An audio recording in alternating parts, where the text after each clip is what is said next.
ভারত, পাকিস্তান, বাংলাদেশ, আরব, আফগানিস্তান, এই এশিয়ার অঞ্চলের মানুষ হচ্ছে সামের সন্তান।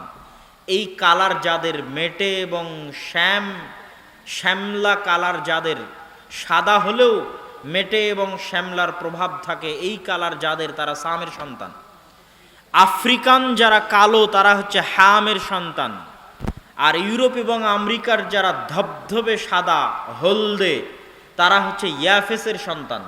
পৃথিবীতে আল্লাহ যত নবী পাঠিয়েছেন সব সামের বংশে পাঠিয়েছেন।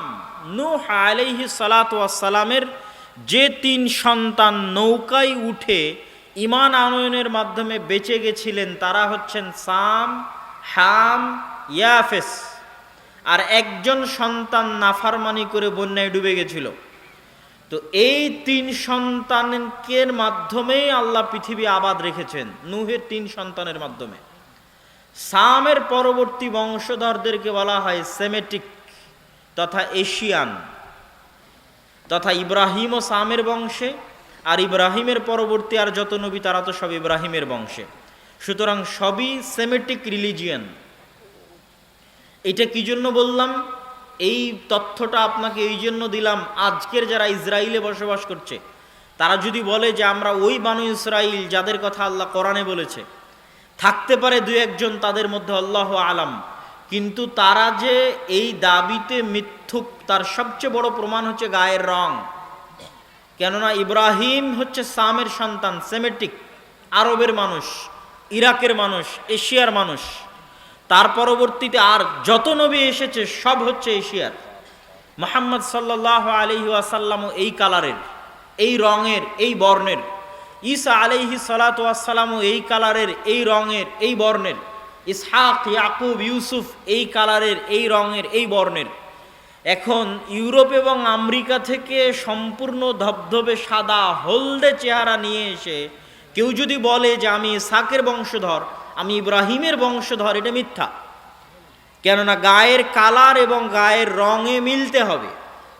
তোমরা যেই নবীর অনুসরণের দাবি করছো, মুসা, ঈসা, তারা সব সেমেটিক, সবাই হচ্ছে ইব্রাহিমের সন্তান, সামের সন্তান। আমার নবীর চেহারা আর ইব্রাহিম আর ইসহাকের চেহারা একই রকম।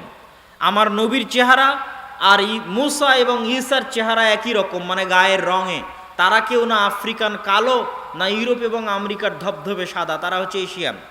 তো এখন যারা ইসরায়েলে বসবাস করতেছে, তারা বেশিরভাগ ইউরোপ এবং আমেরিকা থেকে ওই চেহারা, ওই কালার নিয়ে এসে তারা দাবি করতেছে যে আমরা হচ্ছি ইব্রাহিম বা ইসহাকের বংশধর।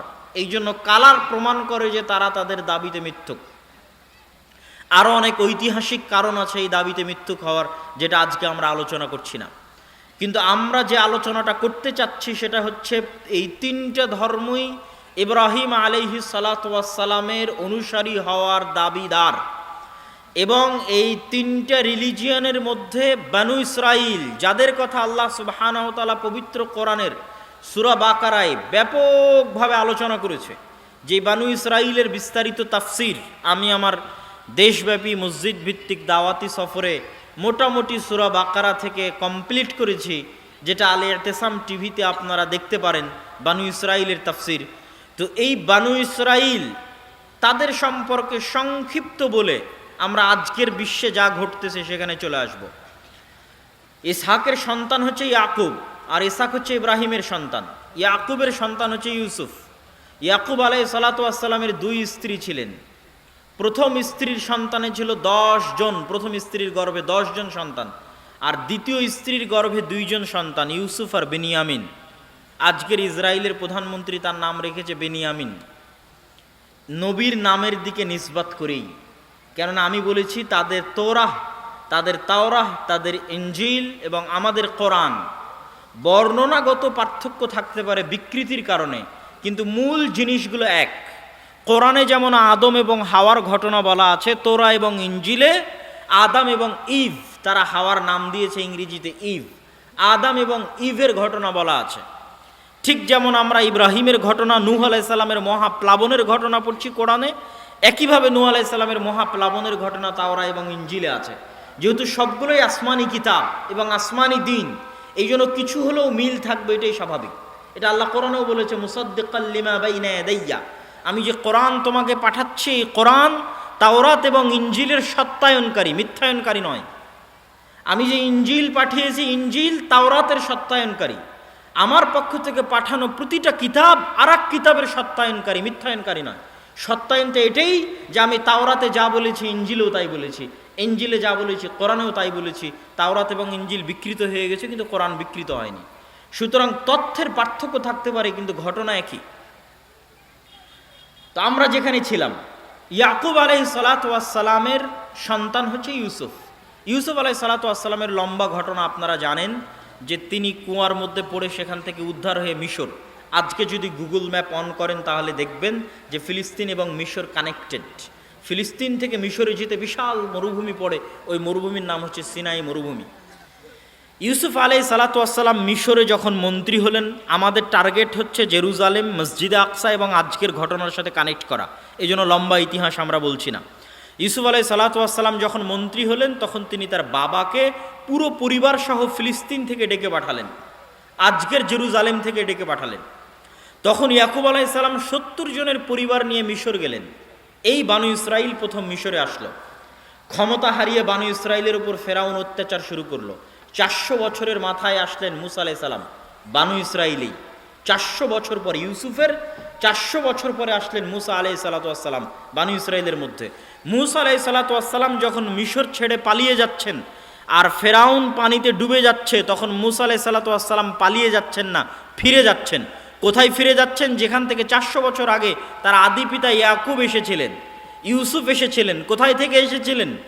জেরুজালেম থেকে, ফিলিস্তিন থেকে, মসজিদ আকসা থেকে, ওখানে যাচ্ছেন। এই জন্য ফেরাউন ডুবে যাওয়ার পরও মুসা আলাইহিস সালাম আর রিটার্ন ব্যাক মিশরে করেননি, কেননা মিশর তার ফাদারল্যান্ড, আদি পিতার জমি নয়। তার আদি পিতার মাটি এবং জমি, বাপদাদার ভিটা হচ্ছে জেরুজালেম। কিন্তু যাওয়ার পথে যেতে পারলেন না কেন? তখন জেরুজালেমে বিশাল আমালেকা, বিশাল শক্তিশালী দেহের অধিকারী আমালেকা গোত্র সেখানে বসবাস করত। উনি তখন থাকতে লাগলেন কোথায়? সিনাই মরুভূমিতে। আজকের যে সিনাই মরুভূমি, এই মরুভূমিতে মুসা আলাইহিস সালাম ছিলেন বানু ইসরাইলদের নিয়ে। এই জন্যই কোনো খাবার ছিল না, এই জন্যই কোনো পানি ছিল না। যেহেতু কোনো পানি ছিল না, লোহিত সাগরের লবণাক্ত পানি খাওয়া যাবে না। যেখানে সুপেয় পানি পাওয়া যাবে সেখানে আছে আমালেকা গোত্র, ফিলিস্তিনে, জেরুজালেমে। আমরা আছি মরুভূমিতে। এই জন্যই তারা মুসা আলাইহিস সালামের কাছে চেয়েছিল যে আপনি আল্লাহকে বলেন পানি দিতে। তখন মুসা আলাইহিস সালাম লাঠি দিয়ে পাথরে আঘাত করেছিলেন, 12টা ঝর্ণাধারা তৈরি হয়েছিল। ইয়াকুবের 12 সন্তানের বংশধরের জন্য আল্লাহ 12টা ঝর্ণাধারা তৈরি করেছিলেন। খাবার ছিল না, খাবার চেয়েছিল আল্লাহ আসমান থেকে মান্না এবং সালোয়া দিয়ে পাঠিয়েছিলেন, কেননা এটা ছিল মরুভূমি। ওই মরুভূমিতেই তুর পাহাড় আছে, যেই তুর পাহাড়ে মুসা আলাইহিস সালাতু ওয়াস সালাম তাওরাত আল্লাহর পক্ষ থেকে রিসিভ করেছিলেন। আল্লাহ তাদেরকে আদেশ দিলেন জিহাদ করার জন্য, জেরুজালেম বিজয় করতে হবে, জিহাদ করো। আর তারা চোখের সামনে ফেরাউনকে ডুবতে দেখেও, চোখের সামনে পাথর থেকে পানি বের হতে দেখেও, চোখের সামনে আসমান থেকে মান্না এবং সালোয়া পাওয়ার পরেও এই বানু ইসরাইল মুসা আলাইহিস সালাতু ওয়াস সালামকে বলে বসলো, ইযহাব আনতা ওয়া রাব্বুকা ফাকাতিলা, আপনি আর আপনার প্রতিপালক গিয়ে যুদ্ধ করেন, আমরা যাব না, আমরা এখানে বসে থাকলাম। আপনি আর আপনার প্রতিপালক গিয়ে যুদ্ধ করে যেদিন বিজয় করবেন সেই দিন আমরা আসবো। এরকম নিমক হারাম কওম ছিল। কেন তারা এতটা নিমক হারাম হয়ে গেল? আরও বহু নিমক হারাম এদের এই পুরো ঘটনায়, বানু ইসরাইলের এই পুরো ঘটনায় আল্লাহ সূরা বাকারায় পবিত্র কোরআনে তুলে ধরেছে। কেন? এখান থেকে আমাদের শিক্ষা আছে। বানু ইসরাইলদের স্বভাব চরিত্র আমাদের স্বভাব চরিত্র হয়ে যাবে, এখান থেকে আমাদের শিক্ষা আছে, এই জন্য আল্লাহ তুলে ধরেছে কোরআনে। সেটা আপনি কোথায় দেখবেন? আজকে আমাদের অবস্থা দেখলে বুঝবেন যে আমাদের অবস্থা তাদের মতোই। কিভাবে এরকম হয়েছে? কিভাবে এরকম হয়েছে এটার উত্তর অনেক চিন্তা ভাবনা করার পরে আমার মাথায় এসেছে যে 400 বছর বানু ইসরাইল ফেরাউনের গোলাম ছিল। এই 400 বছরে বানু ইসরাইলের স্বভাব চরিত্র, তারা নবীর সন্তান হলেও তাদের স্বভাব চরিত্র নষ্ট হয়ে গেছে, ধ্বংস হয়ে গেছে। গোলামি মানুষের আত্মমর্যাদা নষ্ট করে দেয়, গোলামি মানুষের আত্মসম্মান নষ্ট করে দেয়, দাসত্ব মানুষের স্বাভাবিক চিন্তা শক্তি নষ্ট করে দেয়। ফলত ফেরাউনের গোলামি করতে করতে করতে করতে তারা এত নিচু, এত ছোট পর্যায়ে চলে গেছে, এত তাদের ব্রেন মস্তিষ্ক নিম্ন হয়ে গেছে যে তারা চোখের সামনে এত নেয়ামত দেখার পরও নবীকে বলছে আপনি আর আপনার আল্লাহ গিয়ে যুদ্ধ করেন। আরও বহু তাদের নিমক হারামি আছে, কিছুক্ষণ পরে বলবো। আর আমাদের কোথায় সমস্যা তৈরি হয়েছে? সারা বিশ্বের সব মুসলিম দেশ 150 থেকে 200 বছর ইউরোপিয়ানদের ঔপনিবেশ ছিল। আপনারা যারা আজকে এখানে বসে আছেন, 1935-37 সালে শেরে বাংলা একে ফজলুল হকের যেই সরকার তৈরি হয়েছিল, উভয় বাংলার একমাত্র প্রধানমন্ত্রী, পশ্চিম বাংলা এবং পূর্ব বাংলার একমাত্র প্রধানমন্ত্রী শেরে বাংলা একে ফজলুল হকের যে সরকার তৈরি হয়েছিল, ওই সরকার জমিদারি প্রথা বিলুপ্ত না করলে আপনারা এই জমির দলিলও আপনাদের থাকতো না। কেন এগুলো একটা জমির মালিক আপনারা ছিলেন না, সব ছিল জমিদারেরা মালিক। কি পরিমাণ গোলামি থাকলে, তথা 100 বছরও হয়নি আপনাদের এই জমিরগুলোর মালিক হওয়া, এই জমির কাগজপাতির মালিক হওয়া, যে জমিগুলো আপনারা আজকে ভোগ করতেছেন এই বাংলাদেশে, এই জমির মালিক হওয়া আপনাদের 100 বছরও হয়নি। তাহলে এই অঞ্চলের মানুষ 150-200 বছর ব্রিটিশদের গোলামি করেছে। এই রকমই সারা পৃথিবীর প্রায় মুসলিম দেশ ইউরোপিয়ানদের গোলামি করেছে। যখন ফ্রান্সের আইফেল টাওয়ারের সামনে বসে বিড়ি খাচ্ছে, মদ খাচ্ছে, জুয়া খেলতেছে সব মুসলমান, এই সমস্ত মুসলমানগুলো কোথায় থেকে এসেছে খোঁজ নিয়ে জানলাম, সব এসেছে লিবিয়া থেকে, সব এসেছে মরক্কো থেকে। কেন? এই সমস্ত আফ্রিকান দেশগুলো ফ্রান্স শাসন করত। আফ্রিকান মুসলিম কান্ট্রিগুলো ছিল ফ্রান্স, ইতালি, স্পেনের উপনিবেশ। ফলত স্পেন, ফ্রান্স, ইতালির গোলামি করতে করতে করতে করতে এদের স্বভাব নষ্ট হয়ে গেছে। আর আমাদের স্বভাব নষ্ট হয়ে গেছে 150 থেকে 200 বছর ব্রিটিশদের গোলামি করতে করতে। ফলত আমরা জন্মগত গোলাম, রক্তের মধ্যে গোলামি আছে। এই জন্য আমরা স্বাভাবিক স্বাধীন চিন্তা করতে পারি না, আমাদের আত্মসম্মান নাই, আত্মমর্যাদা নাই। দেখবেন সকাল সন্ধ্যা গণ্ডগোল, মারামারি, হিংসা, বিদ্বেষ। এরকম গণতন্ত্র, যেই গণতন্ত্র বাংলাদেশে আছে, এরকম গণতন্ত্র পৃথিবীর আর কোনো দেশে পাবেন না। গণতন্ত্র খারাপ কি ভালো সেটা আলাদা কথা, কিন্তু গণতন্ত্র তো ইংল্যান্ডে আছে, গণতন্ত্র তো আমেরিকায় আছে, কিন্তু ইংল্যান্ড এবং আমেরিকায় এইরকম মারামারি, এইরকম কাটাকাটি, এরকম হিংসা বিদ্বেষ কোনোদিন শুনেছেন? কথা বলেন, কোনোদিন দেখেছেন? কোনোদিনই পাবেন না। কেন? তাদের আত্মমর্যাদা আছে, তারা পৃথিবীকে শাসন করে এসেছে, ওরা হচ্ছে শাসক। আত্মমর্যাদা, আত্মসম্মানের কারণে এই পরিবেশ তৈরি হয় না, মারামারি, কাটাকাটি, হিংসাহিংসি, খামচাখামচির পরিবেশ তৈরি হয় না। পুলিশ বাহিনী পুলিশ বাহিনীর মতো কাজ করে, বিচার বিভাগ বিচার বিভাগের মতো কাজ করে, সরকার সরকারের মতো কাজ করে। 5 বছর পর পর ভোট দিয়ে মানুষ সরকার পরিবর্তন করে। কেউ ক্ষমতায় এসে মনে করে না যে আমি পুলিশকে আমার অধীনে নিয়ে চলে আসব, কেউ ক্ষমতায় এসে মনে করে না যে আমি বিচার বিভাগকে আমার অধীনে নিয়ে চলে আসব। কেন? তারা জন্মগত পৃথিবীকে শাসন করে এসেছে, শিক্ষায় উন্নত, জ্ঞানে উন্নত, ব্যক্তিত্বে, চরিত্রে, আত্মমর্যাদা, আত্মসম্মানে উন্নত, নিচু ছোট চিন্তা ভাবনা নাই। আর আমরা হচ্ছে গোলামি করেছি 150 বছর, 200 বছর। যখন বাদশাহ আলমগীর ছিল তখনকার মুসলমানেরা এরকম ছিল না। মানে আজকের যে মুসলমান, আজ থেকে 300 বছর আগে যখন বাদশাহ আলমগীর এদের শাসন করেছে তখনকার মুসলমানেরা এরকম ছিল না।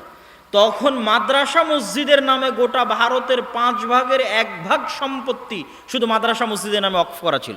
গোটা ভারত, পাকিস্তান, বাংলাদেশকে 5 ভাগ করবেন, 5 ভাগ করে 1 ভাগ করলে কত হাজার বিঘা হয়?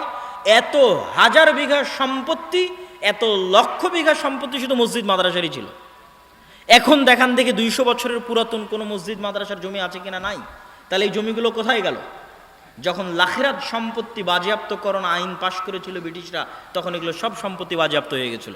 মসজিদ মাদ্রাসার নামে 500-600 বছর যাবৎ মুসলমানদের ওয়াকফ করা জমি বাজেয়াপ্ত হয়ে গেছে। মানে মুসলমানেরা তো এই দেশে 150-200 বছর থেকে নাই, প্রায় 1000 বছর থেকে এই দেশে আছে। তাহলে 1000 বছরের পুরাতন মাদ্রাসাও থাকতে হবে, 1000 বছরের পুরাতন মসজিদও থাকতে হবে, অসংখ্য। নাই কেন? এগুলো সব সম্পত্তি বাজেয়াপ্ত হয়ে গেছে, ছিল। এই গোলামি মুসলমানদেরকে ধ্বংস করে দিয়েছে। ওই যে ফ্রান্সের আইফেল টাওয়ারের সামনে বসে বিড়ি খাচ্ছে, এগুলো সব মুসলমান। একটা মদখোর, একটা জুয়াখোর, একটা অধপতিত, নিম্ন, অশিক্ষিত, মূর্খ জাতিতে পরিণত হয়ে গেছে। ঠিক বানু ইসরাইলেরা যেমন 300 বছর 400 বছর ফেরাউনের গোলামি করে ধ্বংস হয়ে গেছে, আমাদের অবস্থা হচ্ছে গোলামি করতে করতে আমরা ওই পর্যায়ে চলে গেছি। সম্মানিত উপস্থিতি, এই বানু ইসরাইলদের যখন এই আচরণ দেখলেন, তখন মুসা আলাইহিস সালাতু ওয়াস সালাম কষ্ট পেলেন।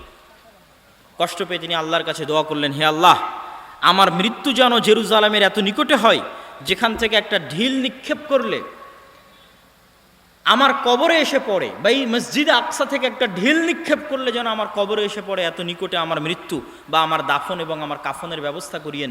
এটা বুখারীর হাদিস। আল্লাহর নবী বলছেন, আমি ফিলিস্তিনে থাকলে তোমাদের দেখাতাম কোথায় মুসা আলাইহিস সালাতু ওয়াস সালামের কবর রয়েছে। মুসা আলাইহিস সালাতু ওয়াস সালামের মৃত্যুর পরে আসলেন ইউশা বিন নুন। 40 বছরের আজাব শেষ হলো বানু ইসরাইলের। আজাব শেষ হওয়ার পর ইউশা বিন নুনের নেতৃত্বে তারা জিহাদ করলো। লম্বা ঘটনা। জিহাদের দিন আল্লাহ সূর্য থামিয়ে দিলেন। যুদ্ধের দিন পৃথিবীর ইতিহাসে প্রথম একবার মাত্র আল্লাহ সুবহানাহু ওয়া তাআলা সূর্য থামিয়ে দিয়েছিলেন। সেই দিন এই দিন, যেই দিন জেরুজালেম মসজিদ আকসা বিজয় হবে সেই দিন। ইউশা বিন নুনের নেতৃত্বে মসজিদ আকসা বিজয় করতে গিয়ে শুক্রবার বিকেল হয়ে গেছে। শুক্রবারের সন্ধ্যা নামলে শনিবারের দিন শুরু হবে। শনিবারের দিন শুরু হলে যুদ্ধ বিগ্রহ নিষিদ্ধ।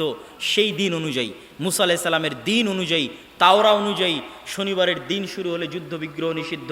শুক্রবার সন্ধ্যা হলেই যুদ্ধ বিগ্রহ নিষিদ্ধ হবে। এই জন্য ইউশা বিন নুন আল্লাহর কাছে দোয়া করলেন, আল্লাহুম্মা হবিস আলাইনা ইয়া শামস ইন্নাকা মা'মুরা ওয়া আনা মা'মুরুন। হে সূর্য, তুমি আদিষ্ট আর আমিও আদিষ্ট। হে আল্লাহ, এই সূর্যকে আপনি আমাদের উপর থামিয়ে দিন, যেন যুদ্ধ শেষ করে বাইতুল মুকাদ্দাস মসজিদে আকসা বিজয় করতে পারি। আল্লাহর নবী বলছেন যে ইন্নাশ শামসা লাম তুহবাস লিবাশারিন, পৃথিবীতে কোনোদিন সূর্য কোনো মানুষের জন্য থামেনি ইল্লা লিইউশা বিন নুন, একমাত্র ইউশা বিন নুন এবং বানু ইসরাইলের জন্য আল্লাহ সূর্য থামিয়ে দিয়েছিলেন, যেন তারা মসজিদে আকসা বিজয় সম্পূর্ণ করতে পারে। কত বড় নিমক হারাম জাতি, চোখের সামনে দেখলো সূর্য থেমে গেছে। এই সূর্য থামানোর মাধ্যমে আল্লাহ তাদের মসজিদে আকসা বিজয় করার সুযোগ দিলেন। এবার আল্লাহ তাদেরকে আদেশ দিচ্ছেন, শোনো, যখন তোমরা কারিয়ায় প্রবেশ করবে, আমি তাদেরকে বলে দিলাম, যখন তোমরা এই শহরে প্রবেশ করবে তখন তোমরা বলবে হিত্তাতুন নাগফির লাকুম, তোমরা মুখে উচ্চারণ করবে হিত্তাহ, আমি তোমাদের ক্ষমা করে দিব।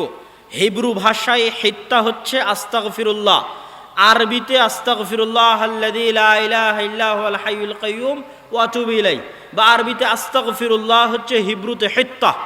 তোমাদের যে এত বড় অপরাধ, এত বড় গুনাহের পরও আমি মসজিদ আকসা বিজয় করার সুযোগ দিচ্ছি। তোমরা যখন জেরুজালেমে প্রবেশ করবে মুখে বলবে আস্তাগফিরুল্লাহ, আর মাথা থাকবে নিচু, সিজদারত অবস্থায় এই শহরে প্রবেশ করবে। এবার আল্লাহ নিজে কোরআনে বলছে, আল্লাহ সুবহানাহু ওয়া তাআলা নিজে কোরআনে বলছে যে এই বানু ইসরাইল যখন আল্লাহ সুবহানাহু ওয়া তাআলার এত বড় নিয়ামত দেখার পরও জেরুজালেমে প্রবেশ করলো, তখন পিছন আগে দিল, মাথা আগে নয়, মাথা উঁচু রেখে পিছন আগে ঠেলে শহরে দিল, আর মুখে উচ্চারণ করলো হিনতাতুন। হিনতাতুন মানে হচ্ছে গমের দানা। বলেন নাউজুবিল্লাহ। কত বড় নিমক হারাম কম, চোখের সামনে দেখলো যে আল্লাহ সূর্য থামিয়ে দিয়েছে, তবু আল্লাহর এই উপস্থিত আদেশ লঙ্ঘন করে দিল। সম্মানিত উপস্থিতি, এই জন্যই রাসূলুল্লাহ সাল্লাল্লাহু আলাইহি ওয়াসাল্লাম যেদিন মক্কা বিজয় করেছিলেন, পড়ে দেখবেন, রাসূল সাল্লাল্লাহু আলাইহি ওয়াসাল্লাম যেদিন মক্কা বিজয় করেছেন ওই দিন তিনি মক্কার উঁচু সাইড থেকে মক্কায় ঢুকেছিলেন, নিচু সাইড থেকে মক্কায় উঠেননি। তিনি মক্কায় নামবেন, কাবায় নামবেন, তো যেই দিক মক্কা শহরের উঁচু সেই দিক থেকে নামবেন। তো মক্কা শহরের উঁচু দিক থেকে নামছিলেন, এমনিতেই উট হেলেছিল। রাসূলুল্লাহ সাল্লাল্লাহু আলাইহি ওয়াসাল্লাম তার মস্তক আরও হেলিয়ে দিলেন। সাহাবীরা বলছে উটের যে হাওদাজ আছে সেই হাওদাজের সাথে তার কপাল লেগে গেল, আর তিনি মুখে আল্লাহ সুবহানাহু ওয়া তাআলার তাসবিহ, আল্লাহ সুবহানাহু ওয়া তাআলার প্রশংসা পাঠ করতে থাকলেন আর মক্কায় প্রবেশ করতে থাকলেন। এটা হচ্ছে বানু ইসরাইলের বিপরীত আচরণ। মুহাম্মদ সাল্লাল্লাহু আলাইহি ওয়াসাল্লাম আল্লাহর শুকরিয়া আদায় করছেন এবং আল্লাহকে সিজদা করে, মক্কা আল্লাহ বিজয় করার সুযোগ দিয়েছে, আল্লাহকে সিজদা করে চলন্ত অবস্থায় তিনি সিজদারত অবস্থায়, তাসবিহরত অবস্থায় মক্কায় প্রবেশ করেছেন। সম্মানিত উপস্থিতি, এই নিমক হারামিগুলো হচ্ছে আমাদের মধ্যে প্রবেশ করেছে। আল্লাহ তাদের এই নিমক হারামির জন্য বড় বড় শাস্তি দিয়েছে। দুইবার আল্লাহ সুবহানাহু ওয়া তাআলা তাদেরকে শাস্তি দিয়ে ধ্বংস করে দিয়েছে। আর যখন ইয়াহইয়া আর জাকারিয়াকে হত্যা করেছে এই কওম, তখন আল্লাহ তাদের চিরদিনের জন্য অভিশপ্ত করে দিয়েছে। গায়রিল মাগদুবি আলাইহিম, চিরদিনের জন্য অভিশপ্ত করে দিয়েছে। ইউশা বিন নুনের পরে এই জেরুজালেমে শাসন কায়েম করলেন দাউদ আর সুলাইমান। অন্তত 200-300 বছর পরে হবে দাউদ আর সুলাইমান এখানে শাসন কায়েম করলেন। পৃথিবীর সবচেয়ে বড় রাজত্ব কায়েম হলো জেরুজালেমে। আর মসজিদ আকসা দ্বিতীয়বার নির্মাণ করলেন সুলাইমান আলাইহিস সালাতু ওয়াস সালাম। দাউদ এবং সুলাইমানের আরও পরে চলে আসেন, ওয়াইদ ক্বালাত ইমরাতু ইমরান রাব্বি ইন্নী নাযারতু লাকা মা ফি বাতনি মুহাররারান ফাতাকাব্বাল মিন্নি। যখন ইমরানের স্ত্রী আল্লাহর কাছে দোয়া করলো, আল্লাহ আমার পেটে যে সন্তান আছে আপনার রাস্তায় ওয়াকফ করে দিলাম। ফালাম্মা ওয়াদাআতহা ক্বালাত রাব্বি ইন্নী ওয়াদাতুহা উনসা। যখন সন্তান প্রসব হলো বলছে মেয়ে সন্তান প্রসব করেছি, এখন কি হবে? সেই মেয়ে সন্তান হলো মারিয়াম, যাকে এই মসজিদে আকসা পরিষ্কার পরিচ্ছন্ন রক্ষণাবেক্ষণের দায়িত্ব দেওয়া হলো। তাহলে এই যে এতগুলো নবীকে আমরা এই মসজিদের সাথে সম্পৃক্ত করে দিলাম, কতগুলো নবীকে, ইব্রাহিম থেকে শুরু করে, ইসহাক ইয়াকুব থেকে শুরু করে, ইউসুফ থেকে শুরু করে, মুসা থেকে শুরু করে, দাউদ সুলাইমান থেকে শুরু করে মারিয়াম পর্যন্ত। মারিয়ামের ছেলে ঈসা এই শহরে জন্মগ্রহণ হয়েছে, ঈসা আলাইহিস সালাতু ওয়াস সালাম। তারা বলে ঈসা আলাইহিস সালাতু ওয়াস সালামকে তারা বলে জেসাস, আর মারিয়ামকে বলে মা মেরি, আর মুসা আলাইহিস সালাতু ওয়াস সালামকে বলে মোজেস। নাম একই, ব্যক্তি একই, উচ্চারণের পার্থক্য। এটার সাথে আরও একজনকে যুক্ত করে দিতে হবে মসজিদে আকসার সাথে, তিনি হচ্ছে লূত আলাইহিস সালাতু ওয়াস সালাম। আল্লাহ সুবহানাহু ওয়া তাআলা কোরআন মাজিদে বলছেন, ওয়ানাজ্জাইনাহু ওয়া লূতান ইলাল আরদিল্লাতী বারাকনা ফিহা লিল আলামিন। আমি লূতকে এবং ইব্রাহিমকে ওই মাটিতে আশ্রয় দিয়েছি যেই মাটিতে আমি বরকত রেখেছি সারা পৃথিবীর মানুষের জন্য। বলেন আল্লাহু আকবার। সারা পৃথিবীর মানুষের জন্য বরকত রেখেছি ওই মাটিতে, যেই মাটিতে আমি ইব্রাহিম আর লূতকে আশ্রয় দিয়েছি। ইব্রাহিমকে ইরাক থেকে বাপ তাড়িয়ে দিল, আশ্রয় দিলাম জেরুজালেমে, আর লূতকে তার শহর উল্টিয়ে দিলাম, লূতের শহর উল্টিয়ে দেওয়ার পরে লূতকে আশ্রয় দিলাম এই মাটিতেই। সমসাময়িক লূত এবং ইব্রাহিম আলাইহিস সালাতু ওয়াস সালাম একই যুগের। তো জর্ডানের ডেড সির ওই সাগর উল্টিয়ে দেওয়ার পরে, ওই শহর উল্টিয়ে দেওয়ার পরে লূতকে আশ্রয় দিলাম জেরুজালেমে, আর বাপ তাড়িয়ে দেওয়ার পর ইব্রাহিমকে আশ্রয় দিলাম জেরুজালেমে। এতগুলো নবীর আমরা সম্পর্ক তৈরি করে দেখালাম এই জেরুজালেমের সাথে। আমাদের নবীর ছোট্ট দুইটা সম্পর্ক, সুবহানাল্লাযী আসরা বিআবদিহি লাইলাম মিনাল মাসজিদিল হারামি ইলাল মাসজিদিল আকসা আল্লাযী বারাকনা হাওলাহ। মহাপবিত্র সেই সত্তা যিনি তার বান্দা, যিনি তার দাস, তার গোলাম মুহাম্মদ সাল্লাল্লাহু আলাইহি ওয়াসাল্লামকে সফর করিয়েছেন।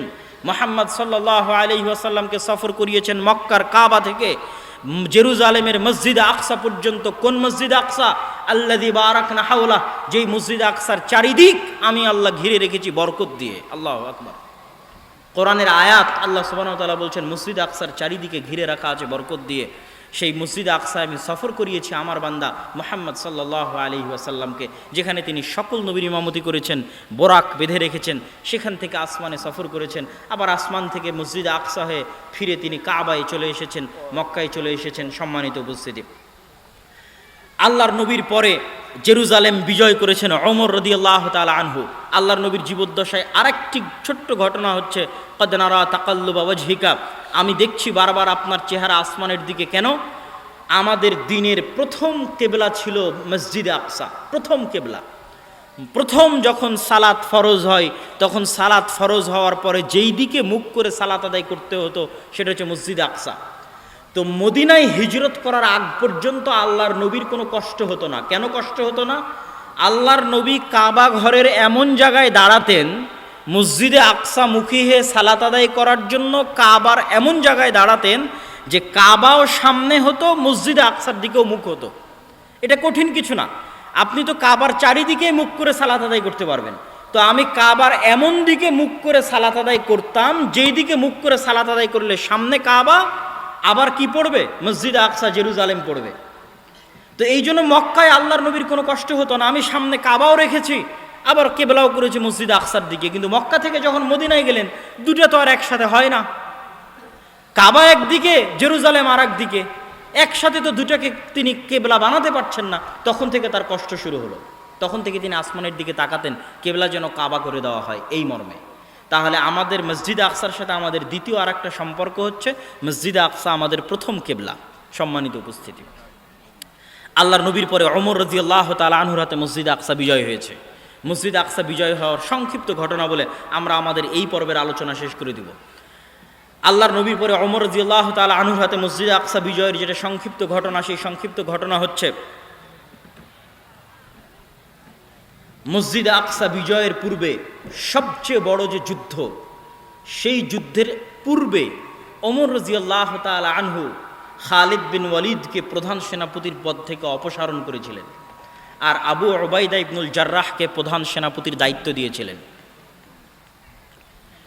প্রধান সেনাপতির দায়িত্ব পেয়ে আবু উবাইদা ইবনুল জাররাহ যখন এই যুদ্ধে অংশগ্রহণ করতে যাচ্ছে তখন সে দেখতেছে যে তার সেনাবাহিনীর সদস্য মাত্র 12,000, আর বিশাল রোমান এম্পায়ারের সেনা সদস্য হচ্ছে 3 লক্ষ।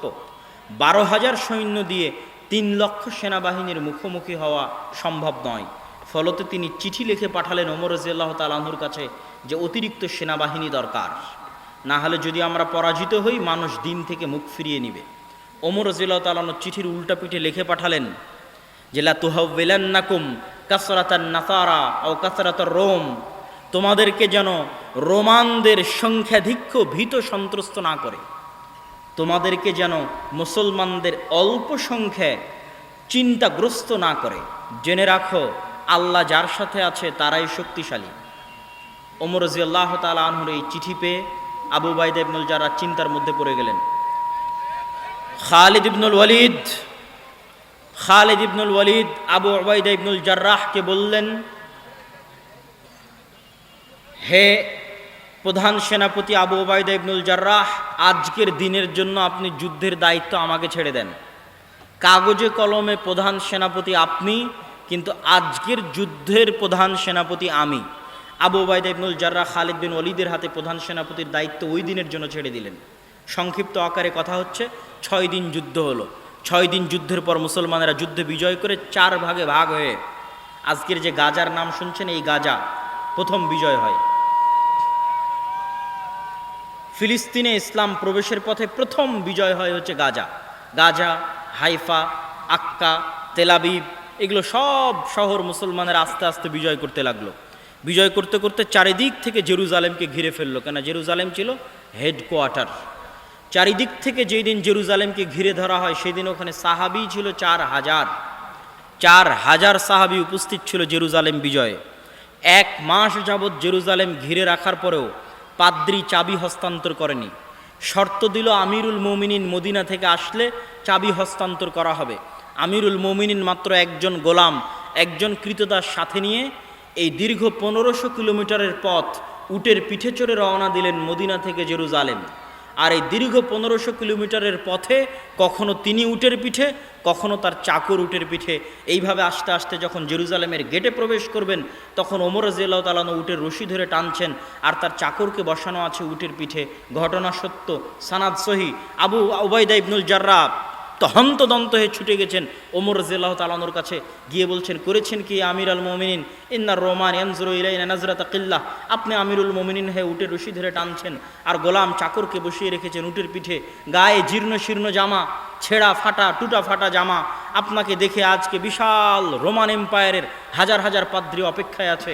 গোটা রোমান এম্পায়ারের হাত থেকে কোন মসজিদে আকসা, কোন জেরুজালেম ছুটে যাচ্ছে, যেই মসজিদে আকসা ইব্রাহিম, ইসহাক, ইয়াকুব, তারপরে পরবর্তীতে দাউদ, সুলাইমান, তার পরবর্তীতে ঈসা, তারপরে হচ্ছে ইয়াহইয়া, জাকারিয়া, ইহুদিদের দিনের কথা বলেন, খ্রিস্টানদের দিনের কথা বলেন, তাদের সকল স্মৃতি, সকল ঐতিহ্য, সকল কিছু হচ্ছে এই জেরুজালেম কেন্দ্রিক।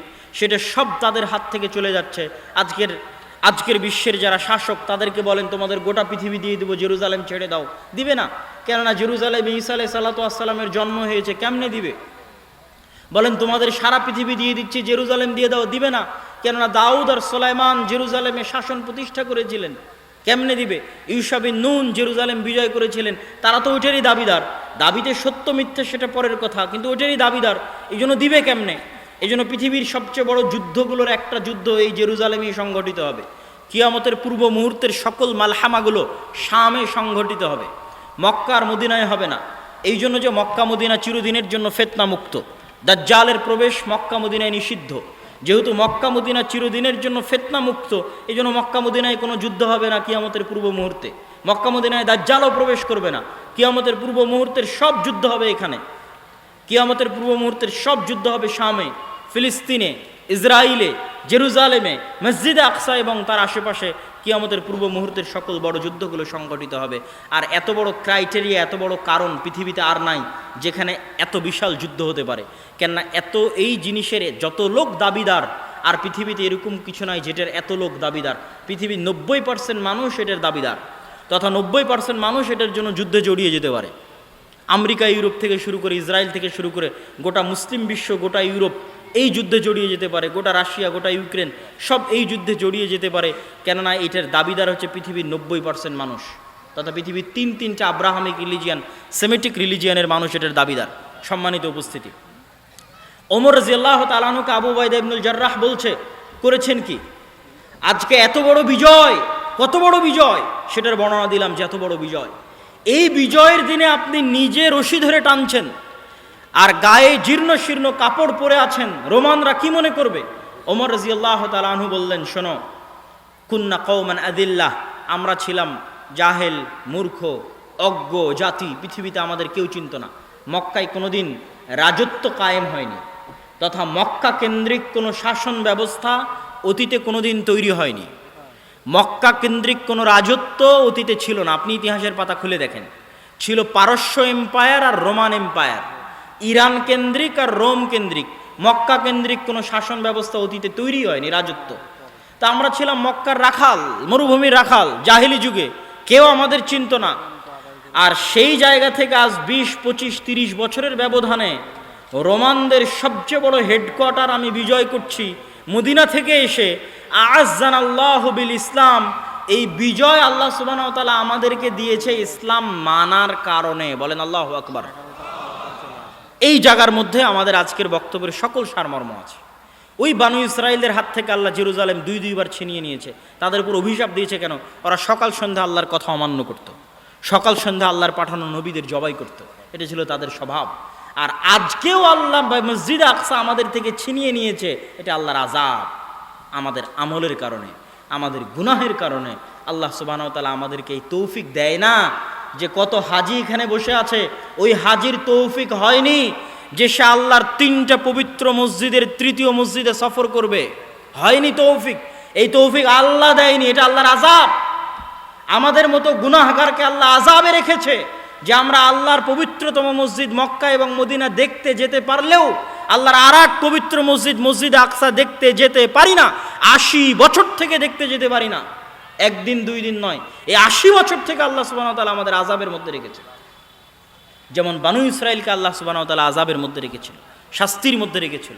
সম্মানিত উপস্থিতি, এটা আযাবের একটা আলামত যে আপনারা মসজিদ আকসায় যেতে পারেন না, মসজিদ আকসায় সালাত আদায় করতে পারেন না, মসজিদ আকসায় প্রবেশ করতে পারেন না।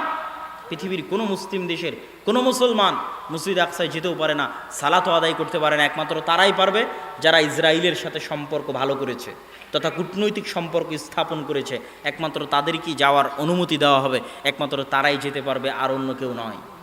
এই যে আযাবের মধ্যে আল্লাহ সুবহানাহু ওয়া তাআলা আমাদেরকে রেখেছে, এই আযাব থেকে উদ্ধার বানু ইসরাইলের ঘটনা থেকে শিখবেন।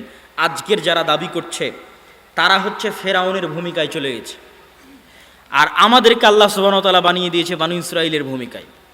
ফেরাউন যেমন বানু ইসরাইলের শিশুদের হত্যা করত, আজ আমাদের শিশুদেরকে আজকের ফেরাউনেরা হত্যা করতেছে। 10,000-এর 4,000 হচ্ছে শিশু। যে 10,000 গাজায় মারা গেছে তার 4,000 হচ্ছে শিশু। মানে ইচ্ছা করে করে শিশুদের জবাই করা হয়, হত্যা করা হতো ফেরাউনের যুগে। আজকের যুগে বানু ইসমাইলের বংশধর হচ্ছে আমাদের নবী মুহাম্মদ সাল্লাল্লাহু আলাইহি ওয়াসাল্লাম। বানু ইসমাইলের সন্তানদেরকে আজকে হত্যা করা হচ্ছে, শিশুদেরকে জবাই করা হচ্ছে। এটা আল্লাহ সুবহানাহু ওয়া তাআলার পক্ষ থেকে আমাদের জন্য পরীক্ষা। এই পরীক্ষা থেকে উত্তরণ তাকওয়া, পরহেজগারিতা ছাড়া আর কোনো রাস্তা নাই। দাউদ বিজয় করতে পেরেছিল জেরুজালেম, সুলাইমান জেরুজালেমে বিশাল শাসন কায়েম করতে পেরেছিল, ইউশা বিন নুন জেরুজালেম বিজয় করতে পেরেছিল, ওমর রাদিয়াল্লাহু তাআলা আনহু জেরুজালেম বিজয় করতে পেরেছিল তাকওয়া দিয়ে, পরহেজগারিতা দিয়ে। তাকওয়া এবং পরহেজগারিতা থাকলে আল্লাহর সাহায্য আসবে, আল্লাহর সাহায্য আসতে বাধ্য। এটা আল্লাহ সুবহানাহু ওয়া তাআলার ওয়াদা যে তিনি সাহায্য করবেন। কিন্তু আমরা আমাদের আমল এবং আখলাকে ইহুদিদেরকেও পিছে ফেলে দিয়েছি। কিভাবে ইহুদিদেরকে পিছে ফেলে দিয়েছি? আপনি যান, আপনারা কোনোদিন, যেহেতু বাংলাদেশে কোনো ইহুদি নাই, দেখার আপনাদের সুযোগও নাই।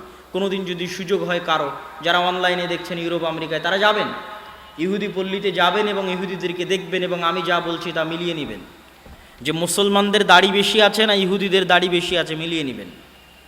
যে মুসলমানেরা 100 জনে কতজন দাড়ি রাখে আর ইহুদিরা 100 জনে কতজন দাড়ি রাখে।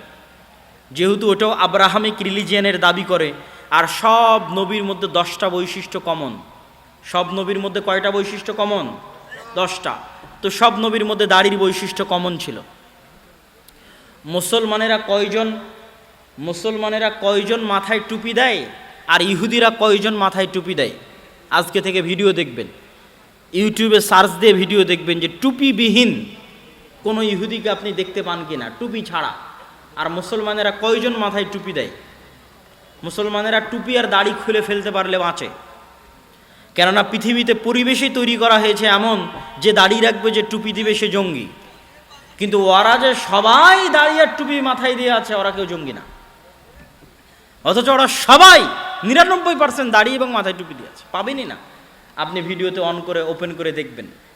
মুসলমানেরাও খাতনা করে, তারাও খাতনা করে।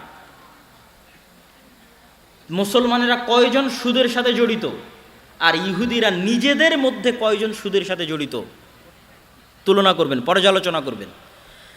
ইহুদিরা সুদের সাথে জড়িত কিন্তু বাইরের সাথে।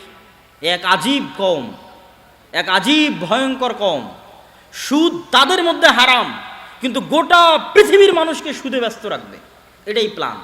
গোটা পৃথিবীর মানুষের টাকা সুদের মাধ্যমে চুষে নিবে, কিন্তু ওরা ওদের মধ্যে কার্জে হাসানা দিবে, সুদে নয়। এক ইহুদি আর এক ইহুদির সাথে কখনোই সুদি লেনদেন করবে না, এটা তাদের দৃষ্টিতে হারাম, কিন্তু গোটা দুনিয়াকে ব্যস্ত রাখবে সুদে। আপনি দেখেন আপনারা কয়জন কয়টা করে সন্তান নিয়েছেন আর তারা কয়টা করে সন্তান নেয়। সারা পৃথিবীকে তারা ব্যস্ত রেখেছে, তোমরা 2টার বেশি সন্তান নিও না, পারলে একটা নেও। কিন্তু ওদের দেখেন, ওদের কয়টা করে সন্তান আছে? 6টা 7টার নিচে যদি কারো সন্তান থাকে তাহলে আমাকে বলিয়েন যে অমুক ইহুদি পরিবার পেয়েছিলাম, যেই পরিবারে 6টা 7টার নিচে সন্তান আছে। যেহেতু আমি নিজে গেছি, নিজে দেখেছি, এই জন্য আপনাকে বলতেছি। সম্মানিত উপস্থিতি, আপনাদের যারা আজকে এখানে বসে আছে তাদের কয়জনের ছেলে মেয়ে মোবাইলের ফ্রি ফায়ার, পাবজি, জুয়া, বিড়ি, সিগারেট, মদ, তাম্বাকু, নেশা, ক্রিকেটের নেশা, ফুটবলের নেশা, অনলাইন, এগুলোতে ব্যস্ত? আর ওদের কয়টা ছেলে মেয়ে ব্যস্ত? খোঁজ নেবেন। ওরা জন্মের পর থেকে পড়ে বড় হতে হবে, আর গোটা পৃথিবীকে ব্যস্ত রেখেছে কি? তোরা মদ জুয়ার নেশায় ব্যস্ত থাক। কেননা মদ জুয়ার নেশায় ব্যস্ত থাকলে গোলাম বানানো যায়, দাস বানানো যায়। আমরা গোলাম কেন? আমাদের সন্তানেরা হচ্ছে মদ জুয়ার নেশায় ব্যস্ত, এই জন্য হচ্ছে আমরা গোলাম, আমরা দাস।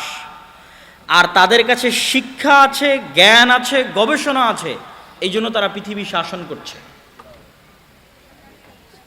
সম্মানিত উপস্থিতি, আমি আমার বক্তব্যের এই অংশ থেকেই, এই শিক্ষার অংশ থেকেই আমার মসজিদ ভিত্তিক আলোচনার দিকে প্রবেশ করতে চাচ্ছি। যে তাদের এই অবস্থা দেখার পাশাপাশি আপনি দেখেন যে তারা ইসরায়েলে তাদের সন্তানদেরকে পড়াশোনা, শিক্ষা, জ্ঞান, গবেষণা, অস্ত্রপাতি, যন্ত্রপাতি এগুলোর পিছনে লাগিয়ে রেখেছে। আর তার পাশেই মুসলমান দেশগুলোকে দেখেন, সব ফুটবল বিশ্বকাপ আয়োজনে ব্যস্ত। সব মুসলিম দেশগুলো কিসে ব্যস্ত? ফুটবল বিশ্বকাপ আয়োজন করবে, এটাতে ব্যস্ত। দুবাইকে দেখেন, কাতারকে দেখেন, তারা হচ্ছে বিনোদনে ব্যস্ত, পর্যটনে ব্যস্ত। কোটি কোটি টাকা আল্লাহ তাদের হাতে দিয়েছে, কিন্তু সেই টাকা তারা ইনভেস্ট করছে বিনোদনের জন্য, পর্যটনের জন্য। তাহলে এই মুসলমানদেরকে যদি আল্লাহ সুবহানাহু ওয়া তাআলা গোলাম না বানিয়ে রাখেন, কাদেরকে গোলাম বানিয়ে রাখবেন?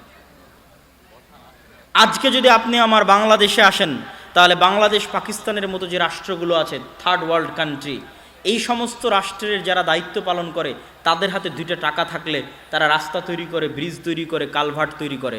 তাদেরকে জিজ্ঞেস করেন দেখি যে কোনো বড় কোনো প্রজেক্ট জ্ঞান এবং গবেষণার জন্য আছে কিনা। বিশ্ব বাদ দেন, দক্ষিণ এশিয়ার মধ্যেও ঢাকা ইউনিভার্সিটির নাম প্রথম তালিকায়, প্রথম লিস্টে নাই, বুয়েটের নাম নাই, সারা পৃথিবীর 1000 বিশ্ববিদ্যালয়ের মধ্যে নাই। কেন? জ্ঞান এবং গবেষণার জন্য বরাদ্দ নাই। জ্ঞান এবং গবেষণা নিয়ে কেউ চিন্তা করে না, প্রয়োজনও নাই। কেননা মদখোর, নেশাখোর, জুয়াখোর লালন পালন করলেই ক্ষমতায় টিকে থাকা যাবে। মদখোর, নেশাখোর, জুয়াখোর বানালেই মানুষকে গোলাম বানানো যায়। আর এই মদখোর, নেশাখোর, জুয়াখোরদেরকেই পাঠাবে হচ্ছে বিদেশে রেমিটেন্স ইনকাম করতে। কেন? বিদেশে কামলাগিরি করতে তো শিক্ষা লাগবে না। আমি কাউকে কষ্ট দেওয়ার জন্য বলছি না, কোনো মুসলমান ভাই, কোনো প্রবাসীকে কষ্ট দেওয়ার জন্য না, আমার জাতির অবস্থা বর্ণনা করছি। এই জন্য সরকারেরও গুরুত্ব নাই যে আপনার সন্তানকে শিক্ষা দিতে হবে বা সঠিক শিক্ষা আপনার সন্তানকে দিতে হবে, এটার গুরুত্ব নাই। তাহলে গোটা মুসলিম বিশ্বে মুসলমানদের কাছ থেকে শিক্ষা বিতাড়িত, জ্ঞান গবেষণা বিতাড়িত, ইসলাম বিতাড়িত। তাহলে তারা কি দিয়ে আল্লাহর সাহায্য চাইবে? কি দিয়ে?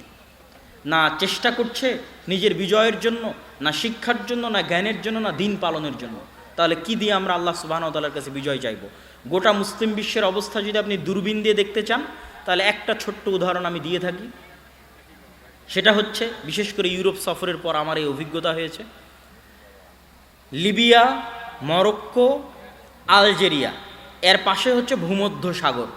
এই ভূমধ্য সাগরের এক পারে হচ্ছে লিবিয়া, আলজেরিয়া, মরক্কো, আর ভূমধ্য সাগরের আর এক পারে হচ্ছে স্পেন, ইতালি, ফ্রান্স। তো গোটা পৃথিবী থেকে মুসলমানেরা অবৈধ পথে এখানে জমা হবে। সব মুসলমান, আফ্রিকার মুসলমান, ইয়েমেনের মুসলমান, সিরিয়ার মুসলমান, বাংলাদেশ, পাকিস্তানের, আফগানিস্তানের মুসলমান, আর আফ্রিকার মুসলমান, সব এখানে জমা হবে। জমা হয়ে রাত 12টা-1টার সময় বাতাস দিয়ে ফুলানো নৌকা, যে নৌকাতে কিছুই নাই, বাতাস দিয়ে ফুলিয়ে রেখেছে, ওই নৌকাতে গাদাগাদি করে 300-400 জন উঠবে। এই নৌকাটা ছেড়ে দিবে এই প্রান্ত থেকে, লিবিয়ার ত্রিপোলির প্রান্ত থেকে। হয় ডুবে মারা যাবে, আর না হয় ইউরোপের কোনো দেশ তাদেরকে শরণার্থী হিসেবে থাকার জায়গা ভিক্ষা দিবে। এরা ওদের কাছে ভিক্ষা করতে গেছে যে তুই একটা পাসপোর্ট দে, একটা আইডেন্টিটি কার্ড দে, আমাকে একটু শরণার্থী হিসেবে তোর দেশে বসবাস করার সুযোগ দে। এই নৌকায় বসবাস করা, এই থাকা সবগুলো হচ্ছে মুসলমান। এটা হচ্ছে গোটা মুসলিম বিশ্বের মুসলমানদের অবস্থা। একটা ছবিতে যদি আপনি গোটা মুসলিম বিশ্বের মুসলমানদের অবস্থা দেখতে চান, এরা হলো তারা। এরা ওই দেশে গিয়ে কি করবে? আপনি খোঁজ নেন, ইউরোপ এবং আমেরিকায় আমাদের যে মুসলিম ভাইয়েরা আছে বিভিন্ন দেশ থেকে গেছে, তারা কয়জন বিশ্ববিদ্যালয়ের টিচার, কয়জন মেডিকেলের প্রফেসর, খোঁজ নেন। আর কয়জন ফুড পান্ডার, হোম ডেলিভারি করে, কয়জন ট্যাক্সি ড্রাইভার হিসেবে কাজ করে, আর কয়জন কেয়ার হোমে জব করে, খোঁজ নেন। কেননা আমাদেরকে না কেউ কোনো দিন শিক্ষা দিয়েছে, না আমাদের কাছে শিক্ষা আছে। আমরা হচ্ছে মদ, জুয়া, ফ্রি ফায়ার, পাবজি, আড্ডা, এগুলো নিয়ে গোলাম হিসেবে বড় হয়েছি। পৃথিবীতে যেখানে যাব সেখানে গোলাম হিসেবে থাকবো। না আমার দিনের আমার কাছে মূল্যায়ন আছে, না আমার শিক্ষার আমার কাছে মূল্যায়ন আছে। যদি আরবের দেশে লেবার হিসেবে যাই তাও গোলাম, যদি ইউরোপে যাই, আমেরিকায় যাই, তাও গোলাম। সম্মানিত উপস্থিতি, এই দৃশ্য দেখার পরেই মূলত আমার মাথায় এসেছে যে মুসলমানদের শিক্ষার জন্য চেষ্টা করতে হবে, রুট লেভেল থেকে চেষ্টা করতে হবে। মসজিদ কমিটির কাছে যান, মসজিদ কমিটির কাছে যদি 10 টাকা আসে, তো 10 টাকা দিয়ে ও টাইলস কিনবে, 10 টাকা দিয়ে ও এসি কিনবে, কিন্তু ওই 10টা টাকা খরচ করে মসজিদে মক্তব চালাবে না। এই জন্য আমি বলেছি এই মসজিদ কমিটিকে 24 ঘন্টার মধ্যে পদত্যাগ দিতে হবে। যেই মসজিদ কমিটি তার মসজিদে মক্তব চালু করবে না, তাকে পদত্যাগ দিতেই হবে। সে মসজিদ পরিচালনার যোগ্য নয়। এমনও মসজিদে গেছি যেই মসজিদে টাইলস লাগানো আছে, এসি লাগানো আছে, কিন্তু মসজিদে কোরআন শিক্ষার ব্যবস্থা নাই। তখন আমি বলেছি আপনি টাইলস খুলে বিক্রি করেন, এই এসি খুলে বাজারে বিক্রি করেন, বিক্রি করে আপনার মসজিদে দিন শিক্ষার ব্যবস্থা করেন। আপনি এখানে মসজিদ স্বর্ণ দিয়ে বানিয়ে কি করবেন? যেই মসজিদের আশেপাশে সব জুয়াখোর, মদ করে ভরে গেছে, কি করবেন? ওই মসজিদে কে সালাত আদায় করতে আসবে? আপনি ওই মসজিদে দিন শিক্ষার ব্যবস্থা করেন। মসজিদ যদি নাও থাকে তো খোলা মাঠে মানুষ সালাত আদায় করতে আসবে। আর এরকম মাদ্রাসা ভালো, আমরাও আমাদেরও প্রতিষ্ঠান জামিয়া সালাফি আছে, সারা দেশে মাদ্রাসা হচ্ছে ভালো, কিন্তু মাদ্রাসায় ছেলে মেয়ে দেয় এদেশের মানুষ 2 থেকে 2.5%। এই গোটা আটমলের 2% ছেলে মেয়ে মাদ্রাসায় পড়াশোনা করে, আর 98% যায় স্কুলে। ওই 98%কে আপনি দিনের জ্ঞান কিভাবে দিবেন যদি আপনার মসজিদে আপনি মক্তব, দিন শিক্ষার ব্যবস্থা না করেন? আমি আপনাদের এই আটমল, এই শিবগঞ্জে পুরো একদিন সফর দিয়েছি। পুরো শিবগঞ্জ উপজেলায়, জয়পুরহাটের কালাই উপজেলায়, এগুলো প্রত্যেকটা উপজেলায় আমার একদিন করে দাওয়াতি সফর দেওয়া আছে। প্রায় 4টা জেলার 126টা মসজিদে সফর করে এখন পর্যন্ত 250টা মসজিদে আমরা মক্তব উদ্বোধন করেছি। বলেন আলহামদুলিল্লাহ। আমি আপনাদের কাছে উদাত্ত আহ্বান জানাতে চাই, যারা আজকে এখানে এসেছেন, একটা কাজ মাথায় নিয়ে যাবেন। একটা কাজ কি? কেমনে জামিয়া সালাফিয়ার সাথে যোগাযোগ করে, আদাওয়া ইলাল্লাহর সাথে যোগাযোগ করে তাদের সিলেবাস নিয়ে আমার মসজিদে মক্তব চালু করা যাবে। আর মনে মনে বলতে থাকবেন যে ভিক্ষা করে হলেও আমার মসজিদে আমি মক্তব শিক্ষার ব্যবস্থা করব। বলেন ইনশাআল্লাহ। এটাই হচ্ছে বিজয়ের শুরু। দেখেন, বিজয়ের শুরু যদি দেখতে চান, এই গোটা ঘটনা দেখবেন। ইহুদি পল্লী দেখে আসবেন, ইহুদিদের গ্রাম দেখে আসবেন, ইউরোপ আর আমেরিকা দেখে আসবেন, তারা শিক্ষা নিয়ে কি পরিমাণ কাজ করে। আর আমাদের মুসলমানদের অবস্থা দেখবেন কি পরিমাণ বেহাল দশা শিক্ষার। আমরা অন্তত আমাদের দিনী লেভেল থেকে মুসলমানদেরকে অন্তত দিনের জ্ঞানটা যদি দিতে পারি, তারা কি পরিমাণ শক্তভাবে তাদের দিন ধরে আছে এবং তারা হিংসার কারণে আমাদেরকে ধ্বংস করতে চাচ্ছে। এই কথাটুকু বক্তব্যে ছুটে গেছিল। হিংসাটা কি? ইব্রাহিম আলাইহিস সালাতু ওয়াস সালামের রক্তের দাবিদার তারা, আর আমার নবী মুহাম্মদ সাল্লাল্লাহু আলাইহি ওয়াসাল্লামও ইব্রাহিমের রক্তের দাবিদার। ফলত তারা যে সুপারিয়রিটি থিওরি, যে আমরা আল্লাহর সন্তান, বলেন নাউজুবিল্লাহ, আমরা আল্লাহর সন্তান আর বাকি সব আমাদের গোলাম, সবকে জবাই করা যাবে, এই জন্য ওদের অন্তর কাঁপে না। 10,000 মুসলমান মা এবং বোনকে হত্যা করে যেরকম লক্ষ যদি হত্যা করে অন্তর কাঁপবে না, কেন? ওরা মনে করে ওরা আল্লাহর সন্তান, এগুলো সব গোলাম, এদের জবাই করা যাবে। নাউজুবিল্লাহি মিন যালিক। তাদের এই যে সুপারিয়রিটি থিওরি, এই সুপারিয়রিটি থিওরি আর একটা জাতি বিশ্বাস করে, হিন্দুদের মধ্যে ব্রাহ্মণ। ব্রাহ্মণরা মনে করে তারা খোদা বা আল্লাহর মাথা থেকে তৈরি হয়েছে, নাউজুবিল্লাহ, বা ব্রহ্মার মাথা থেকে তৈরি হয়েছে, এই জন্য তারা ব্রাহ্মণ। এই জন্য তারা বাদে আর হিন্দু ধর্মের আর যত জাতপাত আছে, শূদ্র বৈশ্য ক্ষত্রিয়, সব হচ্ছে তাদের গোলাম। ওদেরকে বলিও দেওয়া যাবে, ওদেরকে জবাইও করা যাবে। কোনো বলিদান অনুষ্ঠানে কোনো ব্রাহ্মণের কোনো সন্তানকে বলি দেওয়া হয় না। সবসময় বলি দেওয়া হবে ব্রাহ্মণের চাইতে নিচু স্তরের, কেন? তারা হচ্ছে, এটা হচ্ছে তাদের সুপারিয়রিটি থিওরি। এই দুইটা জাতি সুপারিয়রিটি থিওরিতে বিশ্বাস করে। তো তাদের এই সুপারিয়রিটি থিওরিতে সবচেয়ে বড় আঘাত দিয়েছে মুহাম্মদ সাল্লাল্লাহু আলাইহি ওয়াসাল্লাম, যে তিনি দাবি করছে যে আমি ইব্রাহিমের সন্তান, আমি ইব্রাহিমের সন্তান, ইসমাইলের সন্তান। এবং এখানে যে কাবা, এই কাবা ইব্রাহিম তৈরি করেছে। এটা অনেকের কাছে মেসেজ নাই, ইউরোপ এবং আমেরিকা এবং ইসরায়েলের অনেকের কাছে মেসেজ নাই যে ইব্রাহিম আলাইহিস সালাতু ওয়াস সালামের তৈরি করা ঘর হচ্ছে কাবা। মুসলমানেরা দাওয়াতি কাজই করেনি, জানেই না তারা। এরকম বহু অসংখ্য ভিডিও দেখতে পাবেন যে তারা জানেই না যে কাবা ইব্রাহিম আলাইহিস সালাতু ওয়াস সালাম তৈরি করেছে, কেন? তারাও তো আব্রাহামকে সম্মান করে। সুতরাং যখন বলা হবে যে আব্রাহামের সন্তান ইসমাইল, ইব্রাহিম এবং ইসমাইল মিলে এই কাবা তৈরি করেছে, তখন তারা এটা চিন্তা ভাবনা করবে, ভাববে।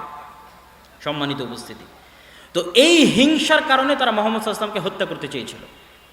এই হিংসার কারণে তারা উম্মতে মুহাম্মাদীকে ধ্বংস করে দিতে চায়, কেন? তারা জানে শেষ নবীর জন্য যত রহমত, বরকত, ফজিলতের কথা আল্লাহ তাওরা এবং ইনজিলে বলেছে, সব রহমত, বরকত, ফজিলত উম্মতে মুহাম্মাদী নিয়ে গেছে। সব রহমত, বরকত, ফজিলত মুহাম্মদ সাল্লাল্লাহু আলাইহি ওয়াসাল্লাম এবং তার উম্মত নিয়ে গেছে। অতএব এদেরকে হত্যা করার মাধ্যমে, এদেরকে ধ্বংস করার মাধ্যমে, এদেরকে গোলাম বানানোর মাধ্যমে আমাদের টিকে থাকতে হবে, নাহলে যে কোনো মুহূর্তে আমাদের পতন হয়ে যাবে। যেমন ফেরাউন ভয় পেত, যে কোনো মুহূর্তে বানু ইসরাইলের সন্তানের হাতে আমার পতন হবে, এদেরকে জবাই করতে হবে, হত্যা করতে হবে, দমন করতে হবে, এদের কন্ট্রোলে রাখতে হবে। এই একই ভয় তারা সব সময় পায়, কেন? তারা জানে যে শেষ নবী মুহাম্মদ সাল্লাল্লাহু আলাইহি ওয়াসাল্লাম কেমন জানে, তাদের সন্তানদেরকে যেমন জানে। এই জন্য তার উম্মত যে বিজয়ী হবে, তার উম্মতের হাতে যে জেরুজালেম মসজিদে আকসা থাকবে, এটা দিনের মতো সত্য। এই ভয়ে তারা কম্পমান থাকে। এই জন্য নিষ্ঠুরভাবে তারা আমাদেরকে গোলাম, আমাদেরকে অধনস্থ এবং অপদস্থ বানিয়ে রাখতে চায়। সম্মানিত উপস্থিতি, সেখান থেকে বের হয়ে আসার জন্য আমাদের দিনে ফিরে যেতে হবে, শিক্ষায় ফিরে যেতে হবে। এই জন্য আজকে আপনারা এখান থেকে কাজ মাথায় নিয়ে যাবেন, জামিয়া সালাফিয়ার সাথে যোগাযোগ করে অত্র শিবগঞ্জের প্রত্যেকটা মসজিদে, শিবগঞ্জ উপজেলায়, এই উপজেলা ভিত্তিক আমি দাওয়াত দিয়েছি। এই মাদ্রাসায় দুই দিন এসেছে ফি সাবিলিল্লাহ, আল্লাহ সুবহানাহু ওয়া তাআলার সন্তুষ্টির জন্য, কোনো প্রকার পথ খরচ পাথেয় ছাড়া নিজের খরচ দিয়ে। এবং আমি ওয়াদা করেছি জাতির সাথে, এবং এই ওয়াদা রক্ষায় আমি বদ্ধপরিকর, যে বাংলাদেশের যে কোনো প্রান্তে মসজিদে মক্তব চালু করার জন্য যদি আব্দুল্লাহ বিন আব্দুর রাজ্জাকের